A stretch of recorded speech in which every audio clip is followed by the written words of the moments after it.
Welcome to this part of our training, and in this part we will look at the components used in automating your Eggmobile.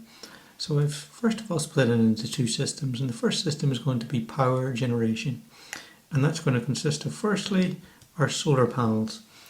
Now here on Heather Hill Farm I use 100-watt solar panels. Now that's a lot. Your typical solar powered energizer solar panel would be between 12 and 36 watts.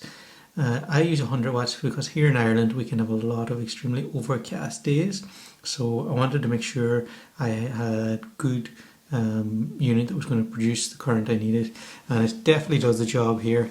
Now I recommend getting make sure you get an outdoor unit. They're sealed and they typically come with weatherproof connectors on it. You may have to source them separately so that you can join up to that. But get yourself a good sturdy solar panel that's up to the job.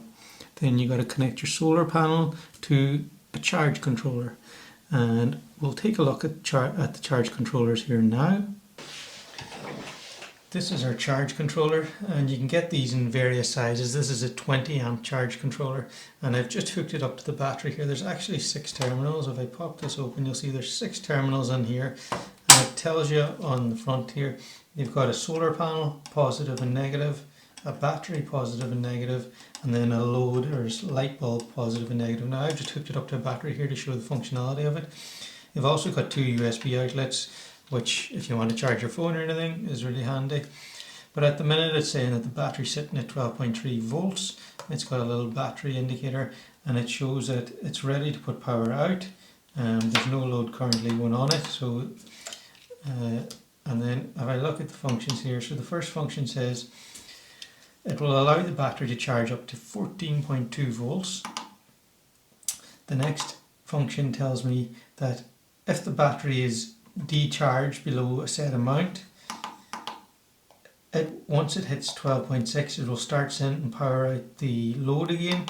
And the third one is if the battery gets to 10.7 volts it will shut off the load. So if it shuts off the load because it got below 10.7, it will not start again until it comes up to 12.6. But if I hold the set button I can play around with all these. And the reason why you want to change these, it'll all depend on your battery type. So you'll get recommendations from your battery manufacturer. What's the maximum to charge it to? What's the minimum to let it charge to? And once you figure these out, you set them on here. You can also control how many hours the load's on. I don't use that function. But it's saying here too it's night time because there's no solar panel hooked up. If there's a solar panel hooked up, it would show us the energy coming in from the solar panel. So really clever bit of kit, really important because your solar panel comes in and then your battery goes out and your load, and this manages okay. It stops your battery getting overcharged or undercharged and keeps checking the solar panel. And it's really important, I'll say this again, never ever hook up your solar panel without being connected to a battery, because if you hook up a solar panel, there's electricity coming into this box and there's nowhere for it to go, and that will cause it problems. It will damage the box, or if you have a load hooked up it'll probably send current down the load that's an irregular current to what it's used to. So never ever, if you're going to disconnect your battery, make sure that you disconnect the solar panel first. Okay, so that's the charge controller, and that is of course connected, as we've seen, to the battery. Now there's a world of batteries out there. At the farm here I use a lead acid battery. It's a long life lead acid battery, typically what they use in the caravan industry, and I use that because it's slightly cheaper. At the time I had no whole pile of money when I was setting up my system, so I was kind of budgeting. You can get a lot better technology batteries, it's just they cost more money. Now I use a 120 amp hour battery. That's a lot. I recommend to use at least a 70 amp hour, between a 70 and 120. I use such a high amp hour because sometimes I use my winch on it, and that there is one of the main reasons for that. The second part is of course controlling the actuators. Now, so that's really encompasses taking the electricity, taking the positive and negative from the load, from the charge controller, then running it through a series of timers, switches, relays, and running it out to our actuators, which will then actually power the functions. So let's get into some of the components of that part. Let's take a look at what functionality we're going to put into the Eggmobile. We're going to cover opening and closing the door, opening and closing the nest boxes, having the lights timed to come on and off, as well as manually switched on and off, then nest box tilting forward and backwards, and integrating the energizer or the fence charger. Now you could also add multiple other functions after this. With the principles and skills you'll learn doing this, you'll be able to add whatever you really like on there. Let's take a look now at the timer switch.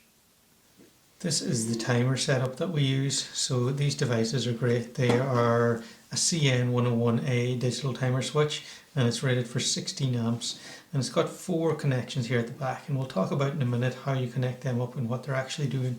But I just want to talk about the functionality of the timer for a minute.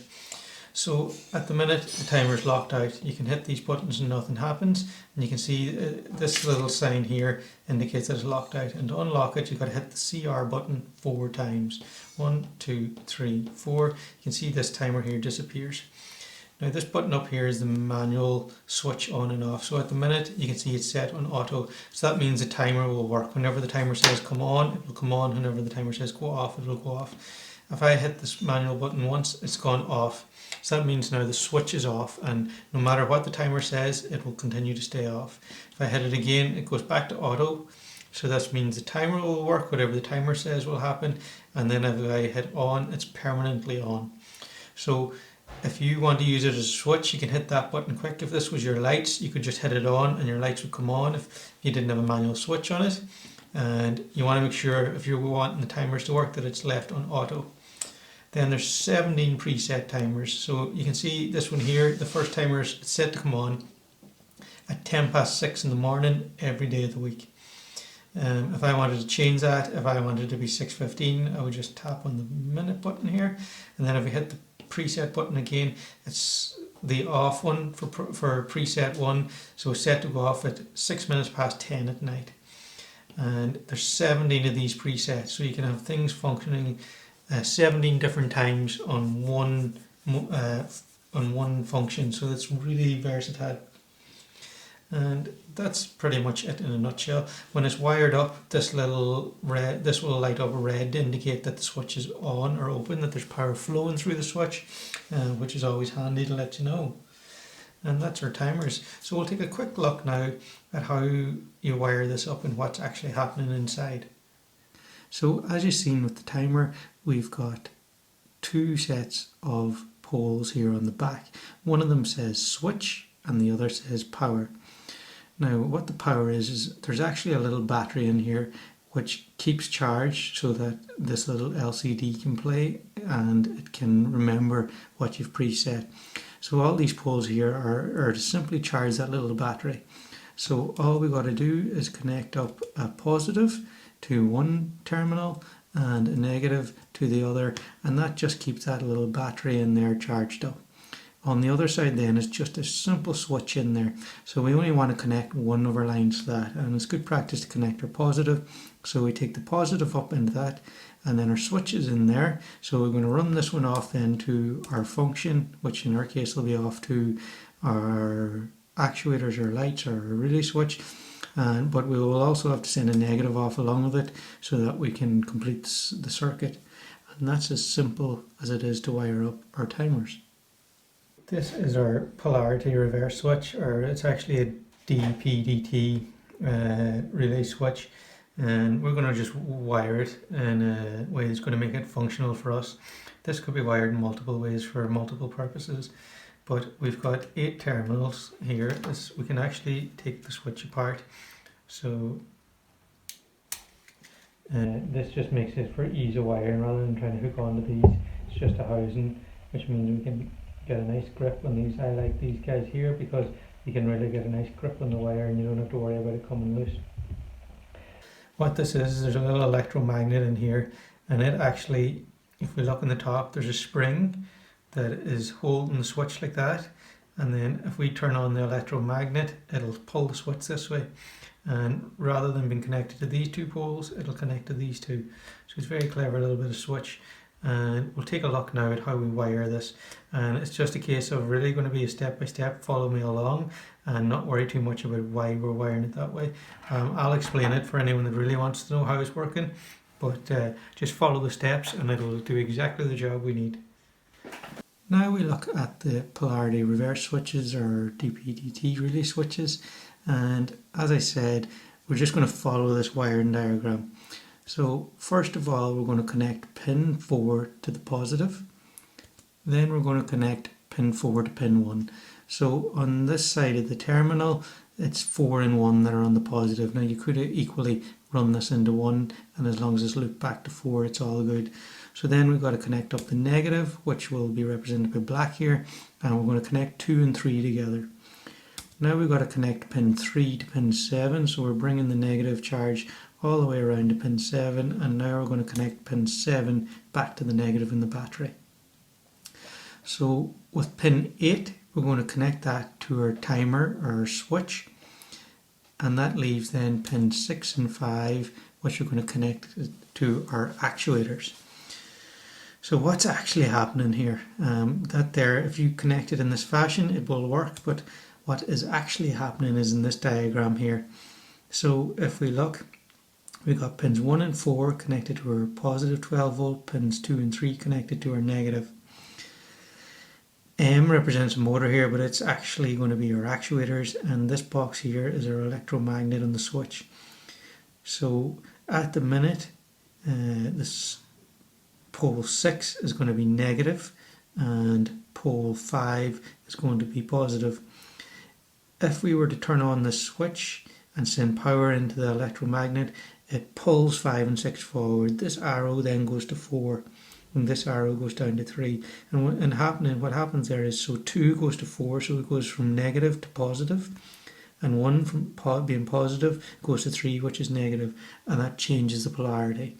So then the power going out through 5 will become negative, and the power going through 6 will become positive, and that's how we change our actuators from going forward or extending to retracting, all through this. So we just wire it in this fashion and it'll do our job. Here we've got a simple toggle switch, so all it does is it's an on-off switch. The toggle switch will typically have a slotted edge, and that'll be the off position. So if you look at the on-off sign, has a little nudge, it'll only fit on that way. So that's on-off, and very simple, and a little screw here that you can attach your wire. And these also come with a little weatherproof sleeve that goes over the top. So nothing fancy there, just does the job. This guy here is our DP/DT switch, which means DP, double pole, so there's poles on both ends. There's 6 terminals in the back, and DT is double throw. So that means there's 2 functions in this. So there's a center function, which is off, then there's an up, which is on, and a down, which is on. And if we wire this in a very particular way, we can make it functional. That'll reverse the polarity for us. So we'll use it for our nest box tilt. Center will be do nothing, up will be tilt out, down will be tilt back in, and you can just rock it on there to get the nest boxes where you want it to be. So we'll look at that wiring later on. It's pretty straightforward, but we'll use this guy for that function. Let's talk about connectors for a little bit. So for the main connection, I use a bus bar like this. Now this is a good quality bus bar. These are about €6, but they're made from good quality. They're not going to rust or anything. You can get cheaper versions, but they'll typically rust or corrode. And then it means in a couple of years when you come along to try and work on them, it's not going to happen, or you'll get bad connection with your wire. So spend a little bit of money on your main bus bar to be a good quality one. Then you can use cheaper ones like this here.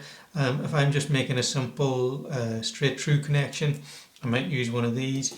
And then these guys are great. These are Wago connectors.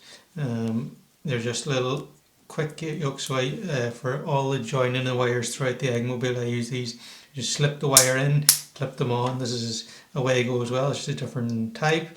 And you just pull this up and then put your wire in and clip it back down. These are really handy. I love them. So main thing is a good quality bus bar for the main power, and then some nice and handy then for the quick connections. So here we have just some LED lights. They're for like retrofitting a camper van or automotive industry. So they're 12 volt, and it's important to note that there's a positive and a negative wire on these. So there's one wire will have a red strip on it, and that's your positive, and you need to connect that to the positive wire and you're heading to your load or your battery. It won't work if you connect it up wrong. And these just come in a big string, they're all linked together. You just simply cut them and then position it wherever you want, and then you can run a wire to this. Now, you don't have to connect the end, so you would connect this to your positive and negative, and you just leave the other end blank. It doesn't have to make a loop or circle back. So we'll just take a quick look at a diagram of how you could wire that up. This is represents 3 different lights. So in my egg mobiles, I typically put in about 3 lights, and I put them just under the roof. We'll see that later on the install. And here they are with their little tails, and as I said, we just leave the tails empty. You could take this, and if we see, what I do is I run power out to my furthest away light, and it sits there. Then all I simply do then is connect these lights back up to the main line, because these are on my roofs, and I run these back up to the back wall. Now, you could technically take this one and run it onto this one, and then take this one and run it onto this one. I don't do that because that would mean then my wires would be running across my roofs where my birds are active, and I don't like doing that. So you'll see this in the install as well, and it also just means it's a little bit tidier for me. So there's multiple options there on how you can wire up these lights. This is a simple inline fuse, and we'll just use some of them to protect our system. And we'll use, I typically use a 15 amp fuse in these, and I normally put one between the solar panel and the control charger, and the control charger and the battery. And that just means if there's any malfunctions anywhere in the system, it will hopefully protect the rest of the system. And they're very easy to pick up. You simply cut it here, link it into wherever you want to protect, and off you go. I will also be using some of these spade connectors. These are used to link up to the timers, and we simply just, this is what it's like inside. We push the wire in and crimp it, and the wire gets crimped in there, and then we can slip them onto our timers, and it just means for quick access if we ever want to change them out or anything in the future, it's quick and easy. So they're little spade connectors. Cable, I'm just using some 1.5mm 12 volt automotive cable, but it's twin core, so there's a red positive and a black negative in there, and it's double insulated, so the whole thing is insulated in a black sheath as well. So this is the wire I run all around my egg mobiles, and then I just take the black sheath off it for building my control box, and I simply use just these guys here. So it's 1.5, or there's a specs there for anyone looking for it. And you'll need approximately, depends on the size of your egg mobile and how much functionality, you'll need to work out exactly how much cable you'll need. Could be anywhere between 20 to 40 meters. This is our linear actuators, and the first point I'll say is when you're purchasing these, just check. Some of them come with mounting brackets, some of them don't. So if they don't come with a mounting bracket, then you'll have to come up with a little neat fix here. These mounting brackets are very simple. They're just a little pin through with a split pin, and they can mount on the front and the back. And I like these because they give it a little bit of flexibility. So you can put your pin in there, and it gives it a little bit of movement, which is nice to have that little bit of movement. So for our actuators ourselves, these are 12 volt DC actuators, and they can come in multiple lengths. So this one here is a 400mm. I will use a 400mm for my door.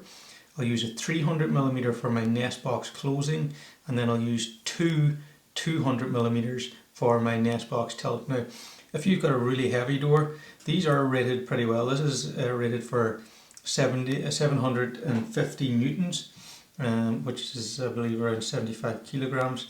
If you believe that you want to use 2 of these, then it's very simple. You simply put 2 on there and wire both of them into the same connection, and they will both work identically. For the actuator itself, it's very simple. You've got a 12 volt DC brushed motor. So what that means is It's a straight motor, so if you connect the positive to the positive and the negative to the negative, it will turn, I think it's clockwise. If you were to connect it in the opposite way, it turns anti-clockwise or reverses. The brushed motor goes into a little gear housing here. Now this is sealed and greased inside. So in here you've got gears which convert, basically increases the torque. And then you've got a long threaded bar along here with a nut that moves, and that nut then extends it out. On the back of the actuator here, you've actually got a rail that runs on the inside. It's got a little plastic guy that runs up and down with the actuator arm, and on each end you've got limiting switches. So what that does is, if the actuator is extending, and when that little plastic rail gets up to here, it hits the switch and it tells the motor to stop. And it will stay stopped. There's still power going to the motor, but it's switched off. Then if we were to reverse the motor, it would start to wind it back in. The pressure will come off that switch, and it will take the pressure off there, and it will keep going until it hits this limiting switch here, and then that will stop the motor again. So they're a very simple piece of kit. There's very little to go wrong with them because there's very little components, and I really like them. I always keep a spare one as well because I run 2 egg mobiles, so if anything ever did go wrong, I have a spare on hand. But it's really clever and really simple. And that concludes this section on the components. So please proceed now to part 3, which is the step-by-step section on completing the control unit.